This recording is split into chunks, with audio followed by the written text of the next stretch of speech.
Hello world, it's a Sir Snowy.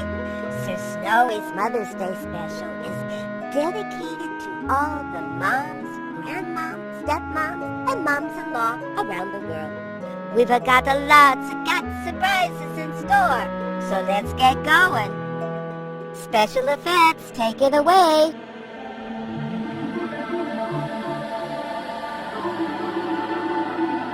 Whoa, neat, huh? Follow me!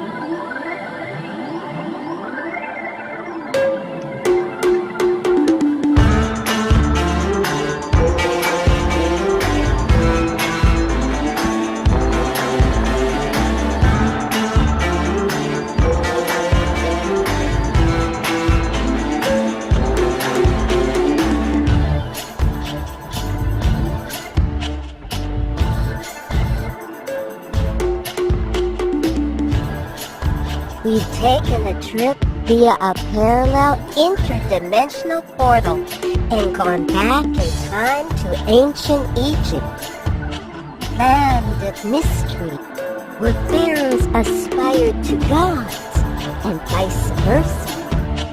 Our big cat Queen Boss is really the ancient cat meow. I heard that. Watch what you're saying, Junior. The honored and revered cat goddess of ancient Egypt. Better? Yes. Boss said her digs were around here somewhere.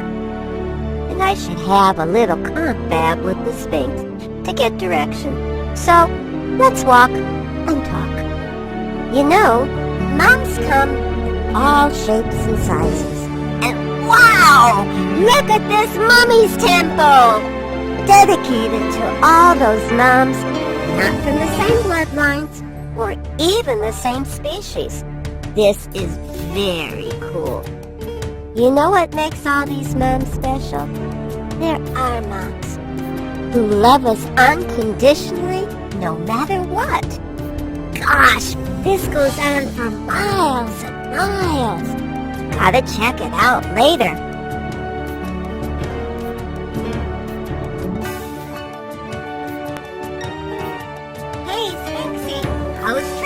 Who are you? Sir Snowy, the Italian Casanova. Basti said I should have a word with you to get directions to the digs. Yeah, she did say a little fat cat would be coming by. I'm not fat. It's the fur. It makes me look poofy. Yeah, right. In order to get to Bast, you must first answer my riddle. If you don't, it's simple. I eat you. Then I'll know if you're puffy or not. Ready? Do I have a choice? Sure, I could eat you now. Joking and no. Fire away. Whoa, love the colored lights and stuff. Can you do some more?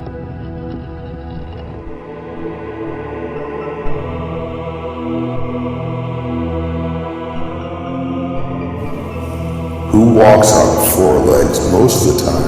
2 legs some of the time, is the original mistress of multitasking and the protector of firefighters. Good one.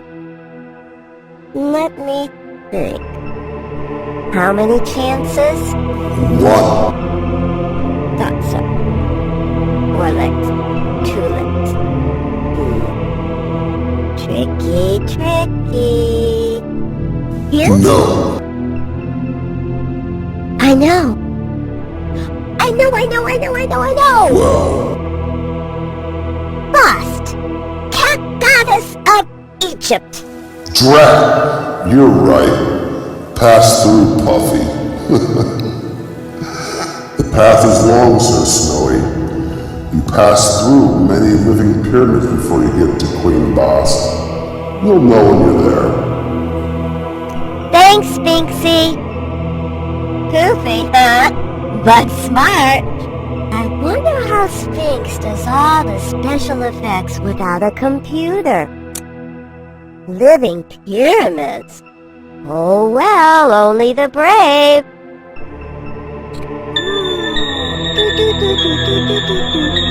Seems we're entering the zone. Well, I guess it says it all.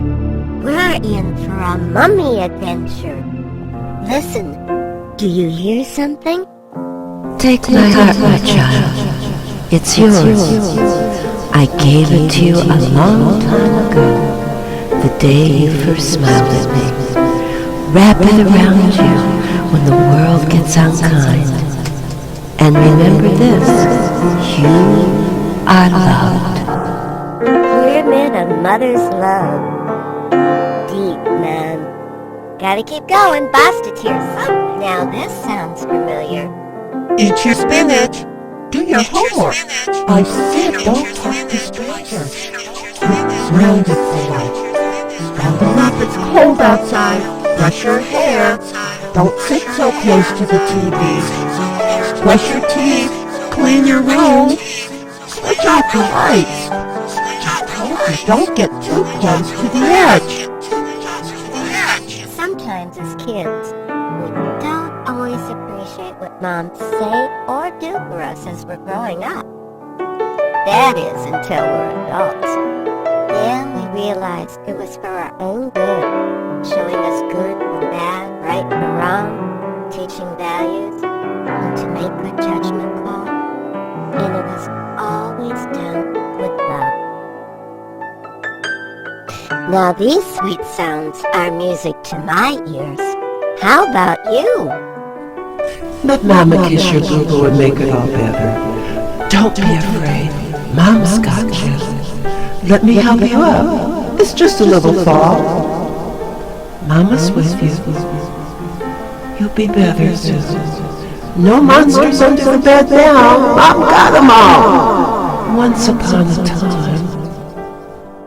Moms are always up for a story, or to hold us when we're scared. Nothing like Mom's arms or paws wrapped around you to make you feel safe. Aha! Looks like we've reached the light at the end of the pyramid maze, and no doubt we've reached about. Hey, Zorro, you're here? Sure, been for eons. I'm Boss Consort. Figures. It's about time. Doc's been waiting for you. Wow, Boss. Pretty cool digs. This is not a dig, Snowy. It's my temple in ancient Egypt. Whatever. Looks pretty snazzy, that's for sure. Though I still don't know why I had to dress like this. Ambiance, my dear Snowy, ambiance. After all, when in Egypt, walk like an Egyptian. Right, ambience. Mustn't forget ambience. Boss, you know there's lots of things I didn't know about your goddess life. Like you're the original mistress of multitasking and guardian of firefighters. That's so crack-a-lackin'. Snowy, Snowy, Snowy. I'm one of the few sun goddesses that's also a moon goddess. Why? Because my glowing cat's eye reminds people of the moon that it reflects. Remember, I'm sweet and precious, tender, graceful, affectionate, playful, and... Boss, chill. Time out. but cunning with the fierce power of a lioness and the heart of a predator. So don't mess with me or those I protect. Or it's curtains. Right you are, boss. Anything you say. Shall we get down to the story? After all, everybody's waiting, and this headdress is getting hot. Of course. So gather round, everyone. Lots of room. Okay, Snowy. It's your show. Sort of. Zorro, do you think... Nothing to think about, Snowy. It's what you feel, if you know what I mean. Gotcha.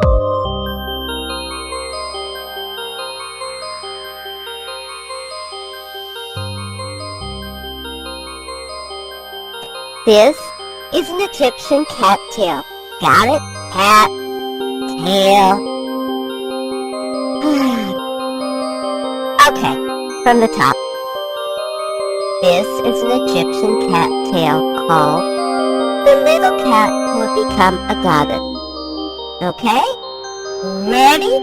Let's go.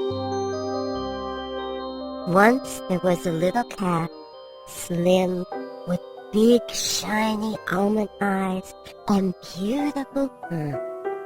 In fact, she was most unusual, with her white chest and paw and the color of the earth upon her body. Where she sat or walked, the sun surrounded her, and those she touched, she brought a smile to their face. She was the littlest of all the cats in the temple. The other cats were big and tall and very elegant, with their striking colors of black, gray, and white. The little cat was very unhappy because she thought she was not big and elegant like the others. When the birds came flying into the temple, they sang and gave praise to the big elegant cat. She used to call to them, Come down and sing to me! No, you are too little and certainly not regal enough. when the splendid wind came blowing, singing, and murmuring songs of glory through the temple to the big elegant cat, the little cat looked up and said, Oh, please, dear wind, come down and sing to me! Oh no, you are too little. You are too little and not elegant enough. And in the winter, when the snow fell softly, so very softly, and covered the great temple with wisps of snow for the big elegant cat to frolic and play in, the little cat would call up, Oh, please, dear snow, give me some snow. I want to play too. Oh no, you are too little. You are too little. The worst of all was when the people would come to the temple and carry one of the big, elegant cats away, and the others would talk about it and nod their heads. The little cat listened and heard them say that when you were carried away, you might become a great cat aboard the Pharaoh's barge, or live in a fine house in a great city and see much of life. The little cat wanted so much to see life, but she was always too little, and the people passed her by. Time went by slowly for the little cat. Then one morning, men came to the temple. She heard them talking. The run-on little enough. Here's one, and it's just little enough. The little cat's heart was filled with happiness because she knew they were going to take her. And when she was being carried away, she lay wondering so contentedly whether she would be a great cat on the Pharaoh's barge or be a great cat in a great house. But when they came to the town, she was taken and placed on a very ornate chair in a row with other cats, all small, but none so little as her. And then the little cat began to see life. People kept coming to look at the cats and to take them away, one by one, by one, by one. But always, when they saw the little cat, they shook their heads and said, It is too little. It is too little, too little. Soon, only the little cat was left. She was very, very sad. Then along came two children, royally dressed. They looked very carefully at the small cat. The little cat sat up very straight and tall. It was at that moment the sun shone and enveloped the little cat in its rays. The children shouted, A sign from the great Ra. We'll take this one. It's just little enough. They took her off the chair and carried her away in their arms. The happy little cat spent all her time wondering what it could be that she was just little enough for. She knew it could hardly be Pharaoh's barge cat or a cat in a great house, since she was going away with children. She kept wondering, Where am I going? soon they took her through some big doors and set her on beautiful gold cushions in a beautiful room, and still the sun followed the little cat. After much loving and petting, they left. They came back again with toys which they carried between them. Then some pretty ladies, royally dressed, came bringing jewels with them. The little girl began to play with the little cat, just as she had often begged the wind and the snow and the birds to do. She felt their soft touches on her little head, her neck, and her body. And when she looked down at herself, as far as she could see, she was all covered with gold and silver chain and many beautiful jewels. There was a crown upon her head. The little cat could not breathe for joy and wonder. What was she now? Why was this glory bestowed on her? What had happened? After a while, everyone went away and left her. Dusk descended, and the little cat began to hear strange sounds through the closed doors. Sometimes she heard a child crying. She was beginning to feel lonely again. Slowly it grew more and more shadowy. All at once the doors flew open, and the two children came in, followed by the two pretty ladies. They came up to the little cat and quickly made sure all her jewels were in place. Then the two pretty ladies lifted the cushion with the little cat on it and went very smoothly and quickly out the door and carried her to a waiting procession. They gently placed the cat with her cushion before a little temple. The procession stopped before a great door, and the little cat was lifted down and carried into a great room, where she was again gently lowered and placed in the center of the room. The sun continued to follow the little cat. The little cat looked around this huge, long room. It had so many little beds in it, with children propped up on pillows in the beds, and others hobbling about or sitting in little chairs with wheels.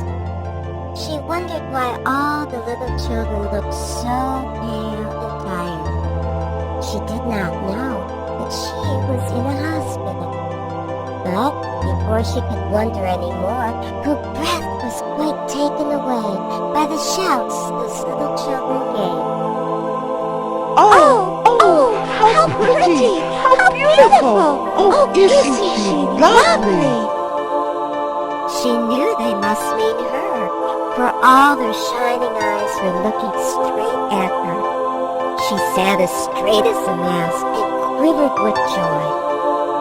Presently, one little weak girl's voice called out, Oh, it's the most beautiful kid I have ever seen. As she was taken through the hospital, rays of sunshine continued to envelop the room, and as she passed each of the children, their illness disappeared. At last, the little cat knew who and what she was, the embodiment and essence of motherhood.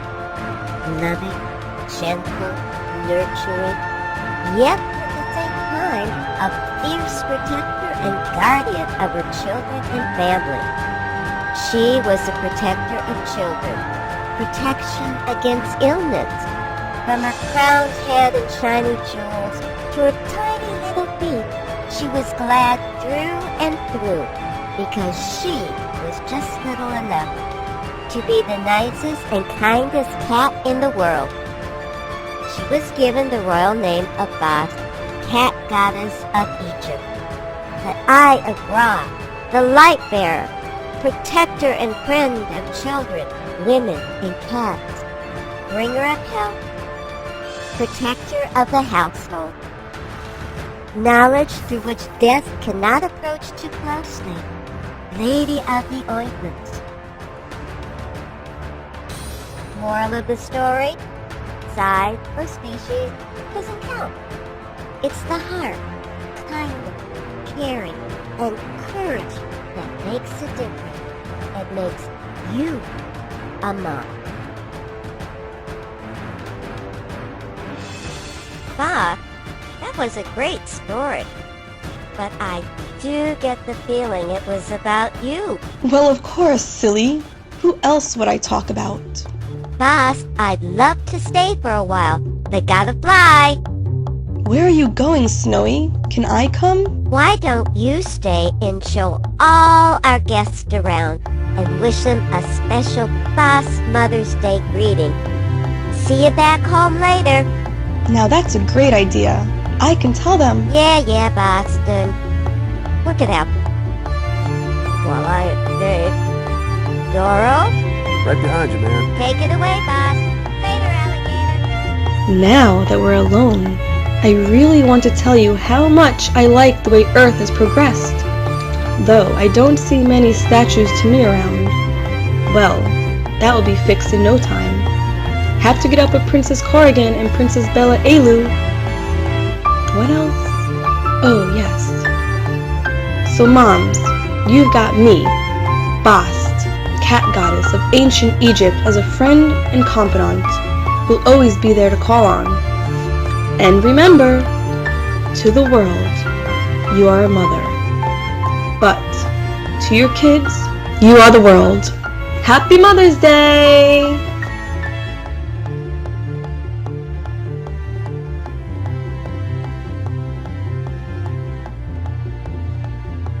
Well, folks, Zoro and I made it back. The headdress is gone. Oh, it was so hot, and I am so hungry. Anyway, ZZ Top's gone on ahead, and before I join him and the crew, Sir Snowy has a couple things to say. Number one, a zillion thanks to our stars, crew, and musicians. Without you, this video never could have been made. And also, remember, you can give a gift of honor to your mom for Mom's Day. It's a wonderful thing to give. Not only are you honoring your mother, you're also helping another life. So, what can I say? Donate to some Snowy Project. Follow your dream to reach your goals. Follow your goal to reach your dreams.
On behalf of the Kool Kats, all our kitties, and of course me, Sir Snowy, we wish each and every mom a happy Mother's Day. Moms are special, so don't ever take them for granted. Stay tuned for our next adventure. That's all, folks.